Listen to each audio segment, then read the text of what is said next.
जुलाई का महीना था। सावन की पहली बारिश जब शहर की सड़कों पर नमी और सोंधी मिट्टी की खुशबू फैला रही थी, तभी राजू 19 साल का लड़का गर्मियों की छुट्टियों में अपने बड़े भाई रमेश भैया के घर आया। रमेश भैया की पोस्टिंग दिल्ली में थी। छोटा सा फ्लैट था, लेकिन उसमें एक गर्मजोशी थी, और उस गर्मजोशी की असली वजह थी उनकी पत्नी पूनम भाभी। पूनम भाभी उम्र होगी कोई 26 से 27 की, लेकिन चेहरा ऐसा कि जैसे वक्त वही रुक गया हो। गोरा रंग, बड़ी बड़ी एक्सप्रेसिव आंखें, और जब बालों को बांधती तो गर्दन की वो हल्की सी लकीरें किसी कविता जैसी लगती। राजू जब पहली बार घर में घुसा, भाभी ने दरवाजा खोला। वो हल्के गुलाबी रंग के नाइटी में थी, भीगी हुई, शायद बारिश में बाहर कपड़े लेने गई थी। आ गए छोटे देवर जी, वो मुस्कुराईं। राजू की नजरें एक पल के लिए नीचे फिसल गईं। भीगी नाइटी की हल्की पारदर्शिता से उनकी देह की रेखाएं उभर आई थी। राजू ने नजरें झुका ली, लेकिन दिल की धड़कनें बढ़ चुकी थी। हाँ भाभी, अरे बारिश में आप भीग गईं? राजू ने संभलते हुए पूछा। अरे क्या बताऊं, तुम्हारे भैया तो सुबह ही ऑफिस निकल गए और कपड़े छत पर रह गए थे। अब तुम आए हो तो कुछ काम में हाथ बटाना पड़ेगा। राजू हंस पड़ा, लेकिन दिल में कुछ और ही हलचल चल रही थी। शाम को जब सब थककर सोफे पर बैठे, भाभी ने गर्मागर्म चाय और पकौड़े लाकर टेबल पर रखे। चाय पियो, लेकिन ध्यान से, बहुत गर्म है, उन्होंने राजू की तरफ देखकर कहा। राजू ने चाय उठाई। भाभी उसके बिल्कुल करीब बैठी थी, और उनका भीगा भीगा बदन अब एक हल्के गुलाबी सूट में सजा था। राजू की नजरें बार बार उनकी कलाई पर जाती, जहां मोटे कांच की चूड़ियां खनक रही थी।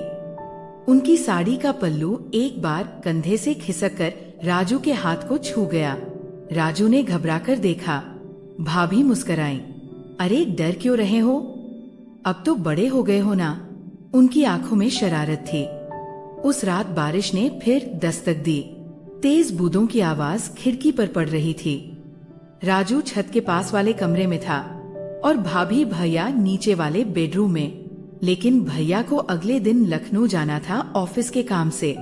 सुबह के वक्त, राजू, मैं 2 दिन बाहर जा रहा हूँ, तू भाभी का ध्यान रखना। अकेली होती है तो डरती है बारिश वारिश में। भैया ने हंसते हुए कहा। हाँ भैया, चिंता मत करो, राजू ने कहा, लेकिन नजरों में एक अनकहा उल्लास तैर गया। भैया के जाने के बाद पहली रात थी।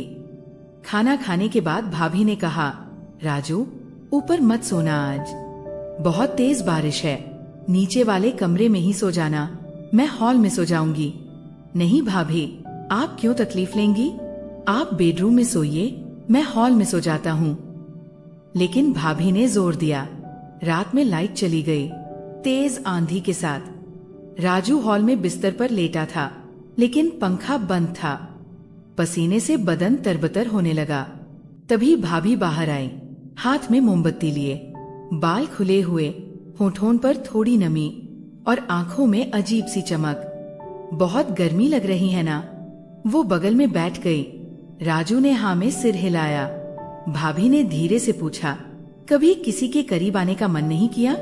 राजू चौंका। मतलब तुम भी अब बड़े हो गए हो। आंखें सब कुछ कह देती है। राजू को जैसे बिजली का झटका लगा। भाभी, आप क्या कह रही हैं? सच, जो तुम महसूस करते हो, छुपाने से कोई फायदा नहीं। उसने राजू के गाल पर हाथ रखा। उसकी हथेली नरम थी, लेकिन उस स्पर्श में एक अजीब गर्मी थी। राजू की सांसें तेज हो गई। उसी रात जब भाभी ने धीरे से उसकी उंगलियां थामी, तो राजू के भीतर जैसे तूफान आ गया। एक तरफ वो चाहत जो उम्र और हालात ने जगाई थी, दूसरी तरफ मर्यादा की वो रेखा जिसे लांघने का मतलब था रिश्तों का अंत। राजू ने भाभी की ओर देखा। उनकी आंखों में एक गहरी तन्हाई थी, जैसे वो खुद भी नहीं जानती कि वो क्यों ऐसा कर रही है। भाभी, क्या आप खुश हैं? राजू ने पहली बार सीधा सवाल किया। भाभी चुप रहीं। सिर्फ मोमबत्ती की लौ उनकी आंखों में चमक रही थी, और उसके पीछे ढेर सारा अधूरापन। मोमबत्ती की लौ अब मध्यम पड़ने लगी थी और कमरे में सिर्फ बारिश की आवाज रह गई थी। राजू अब भाभी की आंखों में देख पा रहा था, उस चमक के पीछे छिपा अधूरापन। वो मुस्कुराई तो सही, लेकिन उस मुस्कान के पीछे तन्हाई की परछाई साफ झलक रही थी। भाभी, क्या आप खुश नहीं हैं? राजू ने सवाल दोहराया। पूनम भाभी ने नजरें झुका ली। तुम्हें क्या लगता है? उन्होंने धीरे से कहा। राजू चुप रहा। रमेश एक अच्छे पति है, जिम्मेदार है, मेरी इज्जत करते हैं, लेकिन कभी मेरे मन की बातें नहीं समझ पाए। घर, EMI, नौकरी, बस इन्हीं चीजों में उलझे रहते हैं। और मैं बस एक तस्वीर बनकर रह गई उनके कमरे में। वो पहली बार खुल रही थी और राजू ध्यान से हर शब्द सुन रहा था। कभी कभी लगता है मैं भी किसी से कुछ कह पाऊं, कुछ सुन पाऊं, कोई हो जो मेरी आंखों की भाषा पढ़ ले। तुम्हें देखकर वही एहसास हुआ। राजू को समझ नहीं आया कि वो क्या कहे। उसने धीरे से उनके कंधे पर हाथ रखा। भाभी, आप अकेली नहीं हैं। भाभी ने उसकी तरफ देखा। इस बार उनकी आंखें भर आई थी। क्या तुम मुझे गलत समझ रहे हो? राजू ने सिर हिलाया।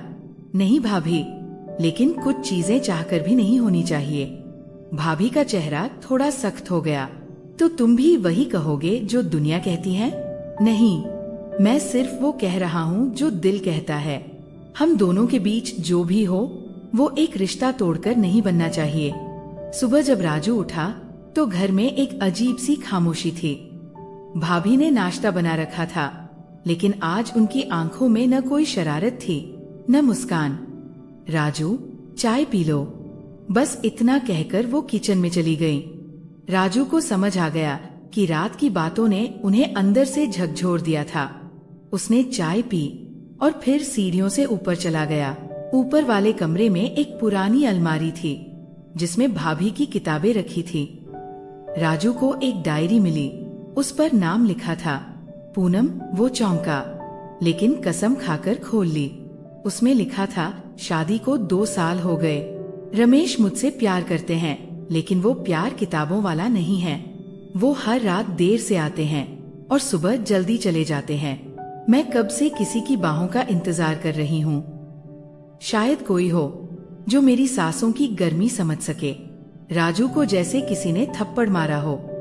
वो समझ गया कि भाभी की वो आंखें, वो बात करने की कोशिशें, सब एक गहरे अकेलेपन की पुकार थी।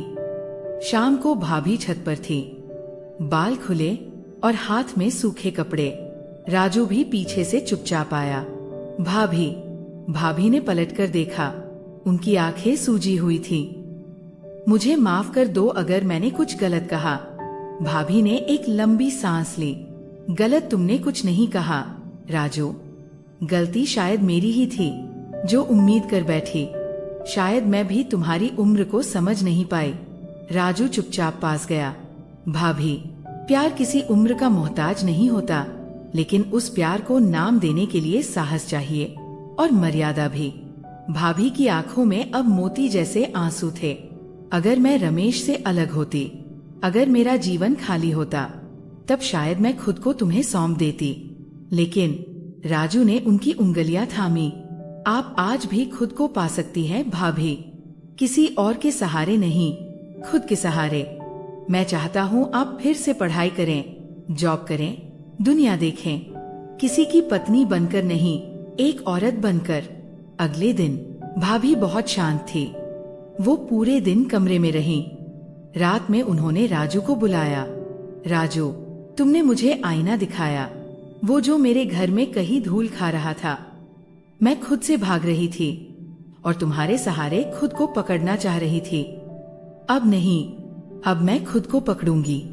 राजू मुस्कुराया। उसने भाभी को सैल्यूट किया। तो अब क्या सोच है? पढ़ाई फिर से शुरू करूंगी और सबसे पहले खुद से प्यार करना सीखूंगी। तीसरे दिन भैया लौटे। भाभी अब पहले जैसी नहीं थी, लेकिन वो अलग थी। मजबूत, खामोश, लेकिन अपने आप में पूर्ण। भैया ने भी महसूस किया और धीरे धीरे उन्होंने भाभी को फिर से जानने की कोशिश की। राजू अगले दिन वापस गांव लौट गया। लेकिन जाते जाते एक चिट्ठी छोड़ गया।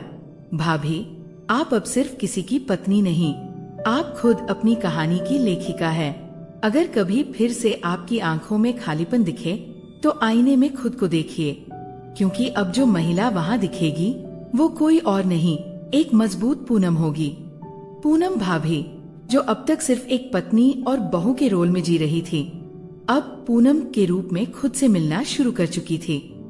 भाभी ने सबसे पहले वो किताबें निकाली जो उन्होंने शादी के बाद कभी छुई तक नहीं थी।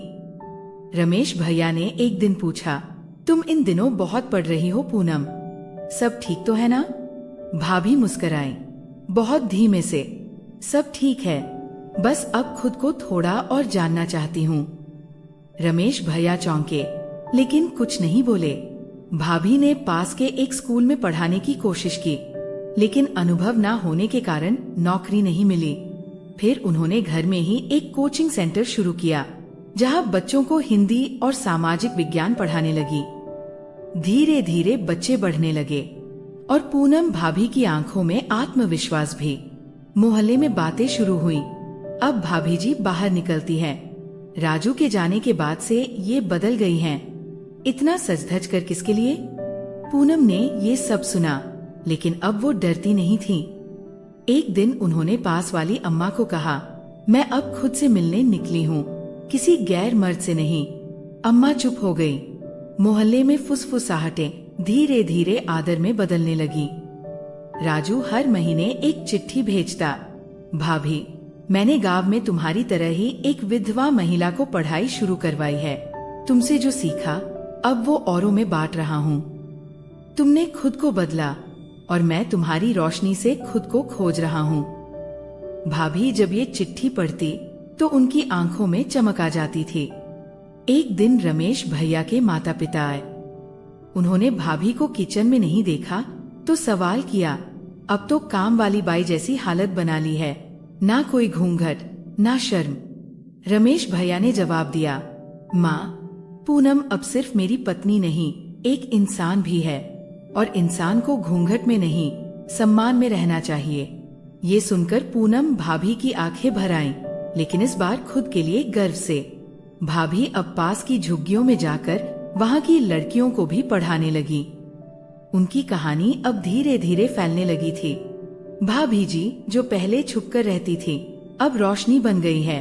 एक लोकल न्यूज चैनल ने पूनम भाभी पर एक फीचर बनाया, एक औरत की खामोशी से रोशनी तक की यात्रा।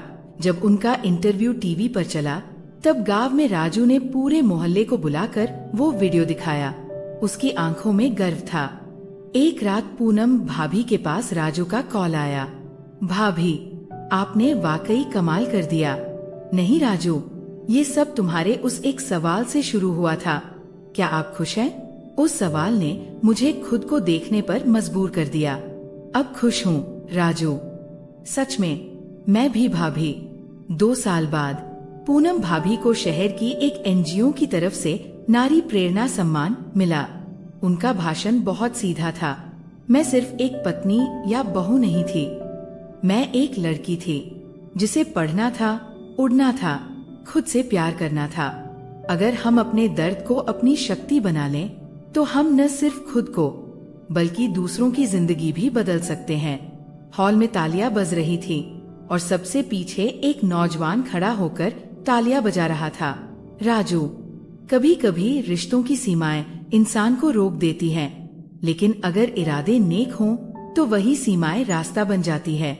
प्यार, आकर्षण और चाहत अगर समझदारी से मोड़ी जाए तो वो इंसान को तोड़ती नहीं, बना देती है।